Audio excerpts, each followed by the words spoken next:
कर्म और धर्म, इन दोनों में श्रेष्ठ कौन है? आपने कह दिया कर्म, हमने कह दिया धर्म, लेकिन कहने से कुछ नहीं होता, हर चीज को सिद्ध करना होता है। आइए हम सिद्ध करते हैं कि कर्म और धर्म इन दोनों में श्रेष्ठ कौन है, बड़ा कौन है और इनमें क्या अंतर है। अब आप हमसे पूछे कि धर्म और कर्म में श्रेष्ठ कौन है, तो हम आपको बता दें कि धर्म श्रेष्ठ है। लेकिन कैसे? अब सुनिए, इस धरती पर जो भी कर्म कर रहा है, यहाँ तक कि आंखों की पलक झपक रही है, तो वह अपना कर्म हो रहा है। हम बोल रहे हैं, यह भी कर्म है। आप बैठे बैठे सुन रहे हैं, यह भी कर्म है। आप मोबाइल चला रहे हैं, यह भी एक कर्म है। कुछ भी आप कर रहे हैं, वह क्या है? कर्म है। कोई शराब पी रहा है तो वह भी कर्म है, और कोई दूध पी रहा है तो वह भी कर्म है। माँ के पैर दबाना कर्म है, और माँ को गालियां देना भी कर्म है। किसी के साथ झगड़ा करना भी कर्म है, और किसी की आरती उतारना भी कर्म है। परंतु अब हमारा धर्म जो है वह क्या कार्य करता है, इसे समझते हैं। धर्म जो है वह यह बताएगा कि कौन सा कर्म करना है और कौन सा कर्म नहीं करना है। बिना धर्म के कर्म अंधा है, उसे दिखाई नहीं देता है कि क्या सही है और क्या गलत है, क्या पाप है और क्या पुण्य है। यह धर्म ही है जो हमें दिखाता है। कर्म दो प्रकार के होते हैं, एक अच्छा कर्म और एक बुरा कर्म। धर्म ही दृष्टि देता है कि दूध पीने का कर्म करना है, लेकिन शराब पीने का कर्म नहीं करना है। माँ के पांव दबाने का कर्म तो करना है, लेकिन माँ को गालियां देने का कर्म नहीं करना है। मेहनत करने का कर्म तो करना है, लेकिन चोरी करने का कर्म नहीं करना है। अब कर्म हमें दो चीजें देता है, अच्छा कर्म हमें पुण्य देता है और बुरा कर्म हमें पाप देता है।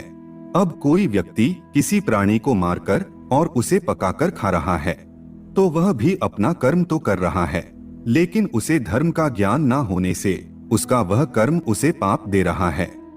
इसीलिए व्यक्ति कर्म तो कर लेता है, लेकिन उसे धर्म का ज्ञान ना होने से व्यक्ति वह कर्म भी करता है जो उसे नहीं करना चाहिए। व्यक्ति को वही कर्म करना चाहिए जो करने योग्य है, लेकिन उससे पहले उसे धर्म की कसौटी पर कस लेना चाहिए कि यह कर्म योग्य है या नहीं है। आपके पास छुरी या चाकू है तो इससे आप किसी प्राणी की गर्दन भी काट सकते हैं और किसी फल को भी काट सकते हैं। आपको कौन सा कर्म करना चाहिए यह धर्म बताता है। इसीलिए प्रत्येक व्यक्ति को धर्म का ज्ञान होना अति आवश्यक है।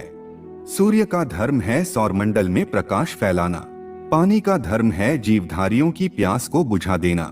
इसी प्रकार माता पिता का धर्म है अपने संतान का अच्छे प्रकार से पालन पोषण करना।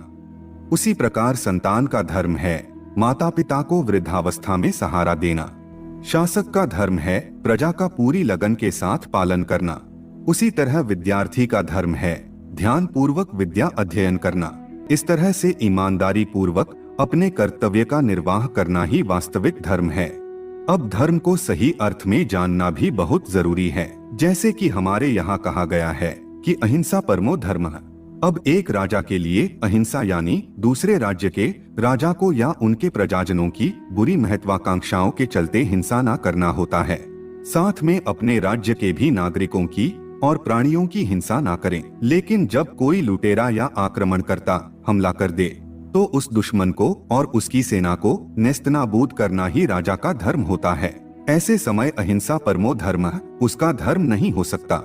इस बात को स्वयं राजा को और उसके सलाहकारों को भी समझना और समझाना चाहिए। अगर राजा ऐसे समय अहिंसा का जाप जपता रहेगा तो अपने राज्य को हजारों सालों की गुलामी में धकेल देगा। धर्म और कर्म एक दूसरे के पूरक है। बिना कर्म के धर्म नहीं हो सकता। कर्म के बिना धर्म लंगड़ा है और धर्म के बिना कर्म अंधा है। यदि कर्म और धर्म के पहिए एक साथ चलेंगे तो ही हमारे जीवन की गाड़ी आगे बढ़ेगी। अब हम आपको एक बहुत ही महत्वपूर्ण बात बताते हैं। हमारी इस दुनिया में बहुत से वाद विवाद चल रहे हैं, जैसे कि मार्क्सवाद, लेनिनवाद, माओवाद, समाजवाद, सापेक्षवाद, और मुस्लिम धर्म है, क्रिश्चियन धर्म है, यहूदी धर्म है। ऐसे बहुत सारे वाद हमारी पृथ्वी पर चल रहे हैं। अब इन सभी को दो भागों में विभक्त कर दे। अब हमारे सनातन धर्म में विभिन्न शाखाएं हैं, जैसे कि द्वैतवाद, अद्वैतवाद, द्वैत अद्वैतवाद, विशिष्ट अद्वैतवाद, विशुद्ध अद्वैतवाद, अचिंत्य भेदाभेदवाद और उसके अंदर भी उपशाखाएं हैं। अद्वैतवाद में है दृष्टि सृष्टिवाद, सृष्टि दृष्टिवाद, विवादवाद, अजातवाद, अवच्छेदवाद, बिंब प्रतिबिंबवाद, ऐसे कई वाद और दर्शन है। इन सबको दो हिस्सों में विभक्त कर दे, एक आध्यात्मिक वाद और एक भौतिकवाद। यहाँ आकर के खड़े हो जाइए, यानी कि एक आध्यात्मिक वाद और एक भौतिकवाद। क्यों? क्योंकि हम दो हैं। अब आप कहेंगे कि हम दो कैसे हैं? हम तो एक ही है। तो सुनो, एक असली में यानी आत्मा और एक नकली में यानी शरीर। अज्ञानी से पूछे मैं कौन, तो कहेगा शरीर। ज्ञानी से पूछेगा मैं कौन, तो कहेगा आत्मा। तो असली मैं और नकली मैं, यह दो हो गए। मैं आत्मा और मेरा यह शरीर। इसके अनुसार दो धर्म बने, एक जो शरीर का धर्म है और दूसरा जो आत्मा का धर्म है। जो शरीर का धर्म है वह शारीरिक धर्म और जो आत्मा का धर्म है वह आत्मिक धर्म या आध्यात्मिक धर्म। अब मान लो कि किसी का शरीर ब्राह्मण का है, तो उसका शारीरिक धर्म क्या होगा?